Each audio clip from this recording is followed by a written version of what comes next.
ရွှေဝေးကလည်းများအားလုံးမင်္ဂလာပါရှင်ဒီနေ့ကတော့လေတင်လိုက်တိုင်းကုန်နေလေအသားကောင်းဂွင်းကျဲနော်အရာမကျွတ်စိတ်မကြအာမခံနဲ့လိပ်ပြဘလိုရှိမလေးပဲဖြစ်ပါရှင်ဘလိုရှိမကတော့လေတစိတ်တလေးကလည်းဟိုဒီအခုဆိုလို့ရှိရင်သူကလေအရန်ကိုပဲနောက်မှထွက်လာတဲ့တစိတ်လေးဖြစ်ပေမဲ့လေရှေ့ကိုခြေဆုံးကိုရောက်နေတာပေါ့နော်ရောင်းတဲ့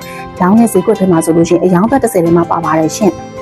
ဒီဘလိုရှိမလေးတွေကဒီဇိုင်းလေးတွေကလည်းသူကပတ်တိတ်စိတ်မဟုတ်ဘဲနဲ့ပေါ့နော်ဟိုဒီလိုမျိုးဆန်းလေးတွေလာတယ်လို့ရှိရင်အယောင်လေးတွေကလည်းအဲ့လိုမျိုးလှလှလေးတွေပေါ့နော်လှတောက်ကလေးတွေပြီးတော့ကကြတော့အယောင်လည်းမကျွတ်သေးလည်းမကြအနံကြီးကွင်းကျဲဖြစ်တဲ့အတွက်ကြောင့်ပင်ဝဝလည်းဝတ်လို့ရပါတယ်ရှင်သူကရောင်းတလောက်လေး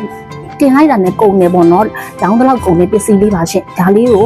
နော်100ရာခိုင်နှုန်းချီတာအေးလေးဖြစ်ပြီးတော့ပေါ့ပါလေးနဲ့ဈေးလေးကလည်း19000လေးနဲ့ရမှာပါရှင်အဲ့ဒါကြောင့်မို့လို့ CB ဓမ္မမို့ဘိုင်ဘာကုန်းကုန်း3ခု6ကနေပြီးတော့အမြန်ဆုံးမှယူလို့ရပါတယ်မင်းကြပန်းတလီရောက်တဲ့မြို့တွေဆိုလို့ရှိရင်နော်အင်္ဂါငွေချေရပါတယ်မရတဲ့မြို့တွေငွေကြိုလွယ်ကိစ္စပို့ပေးပါတယ်ရှင်အားလုံးကျေးဇူးတင်ပါတယ်ရှင်